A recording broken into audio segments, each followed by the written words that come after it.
how much of it is ego lifting and how much of it is actually strength training. And to Mhm. give an example, is when people say that they want to increase their max weight or max rep, and they do like maybe only one rep of their max weight, is it better to maybe to do that specific to do that one rep, or is it better to just like do maybe 80 or 70% of that weight and do more reps of it instead? So like 12 Well, reps. yeah, 90 something percent of the time, if somebody wants to increase their bench, it's ego lifting because they just care. They just care about the weight. Okay. However, there's nothing wrong with wanting to increase your bench. You can also tell if it's ego lifting by who you want to be watching you at the gym Uh, or who you want Right. to impress with the weight that you're lifting at the gym. So Hmm. people who train by themselves that are trying to increase their bench press max that aren't going to tell it, they don't care about telling anybody about it later, but it's just a personal thing. That's not ego lifting. yeah, But it kind of depends on the result. You know, if you want to be able to say it to other people or you want other people to see it, then you know it's ego lifting. Now, having said all that, it's not necessarily bad because the gyms are full of people who ego lift because they care more about affirmations and what other people think about them.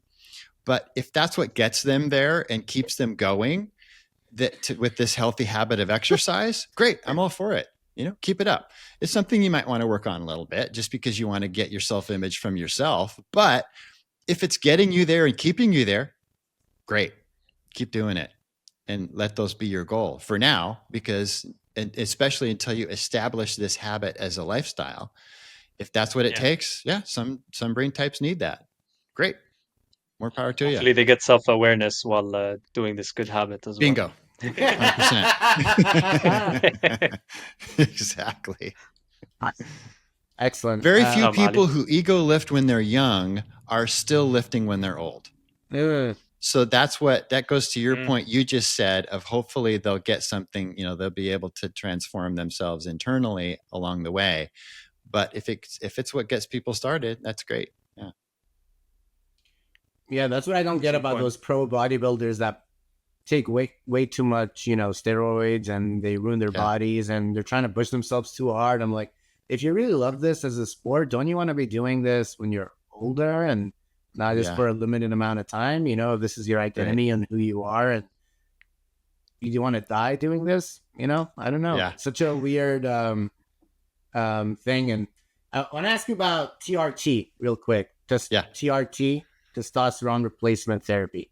Right. So many people are talking about it. Mm-hmm. And I feel like it's weird that people are replacing their testosterone. Mm-hmm. Is that, is it a scam? Is it real? Is it the fountain of youth? Or does it have like hidden costs? Mm-hmm. It does. It's less risky than anabolic steroids Hey, because with a pro anabolic steroid bodybuilder, they're also taking other things like growth hormone, and they're stacking different types of testosterone and cycling and all this stuff. It's very complicated, and there's no way to do it a healthy way. But there's the good ones, the pros that they're going to be getting their supplies from Europe instead of Mexico, and they're going to be doing things that minimize or mitigate, but they're still going to be their health. They're devastating their health, internal organs, aging process, everything. Now with hey, TRT, testosterone replacement therapy, there are some people who like maybe 60s at the earliest, hey. for sure, men in their 70s. Maybe there's something to it. I mean, I never have, and I'm not against it. Hey, And maybe down the road someday I might consider it. hey. But having the healthy nutrition and exercise lifestyle that I do now, I don't need to. Now, the whole thing with TRT is, for some reason, people vilify men who do TRT, yet they're fine with women who do HRT. Yeah. So men and women both go through changes. In healthy men and women both go through changes in their late 50s, early 60s. Right. Women, it's called menopause. Okay. And sometimes men jokingly call it menopause. But there are changes that happen. And now, if you're unhealthy, it can even start to happen in your 40s. But if you're healthy, it's delayed until, I haven't really noticed anything yet. I'm 59, and I get blood tested twice a year for all hormones and hundreds of different tests twice a year because I'm a biohacker too. But I just don't need it, and I don't feel. But I'm open to it later on if I do need it. I'm still going to be doing blood testing for forever, and I'm going to be watching all my levels. And I'm watching more than just free testosterone and total testosterone. I'm watching other things too, because it's a combination of lots of things. Now, if I start to see alterations and drops in those lots of things, then I'm going to be, as a biohacker, I know what to do naturally with supplements and food and exercise. So I'm going to be trying those things first. But if I ever get to the point where I've tried everything and I still, and things are declining, regardless of everything that I try, I might consider it myself. But I can't see this until I'm probably 70 or older, because I'm so on track right now. And I'm not going to have any steep declines because I'm not aging fast.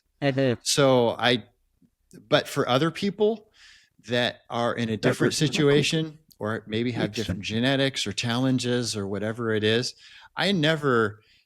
anybody that's past 50, I'm not going to judge them for doing TRT because they might be a different case. Maybe they do need it. Some people just do it because they're lazy and they just want a shortcut, and that's not a good idea. Because there can be side effects.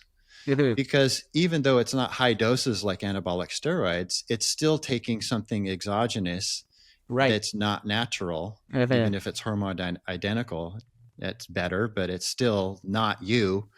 And so, yes, it does have effects. And if I ever considered it down the road, I would also be willing to have any side effects that come with it because of the benefits. So you have to do your own cost benefit analysis. Do the potential side effects outweigh the potential benefits, or is the other way? And just, then you make your decision. But it's no different than HRT for menopausal women. Right. For the same age men, TRT for men, HRT for women.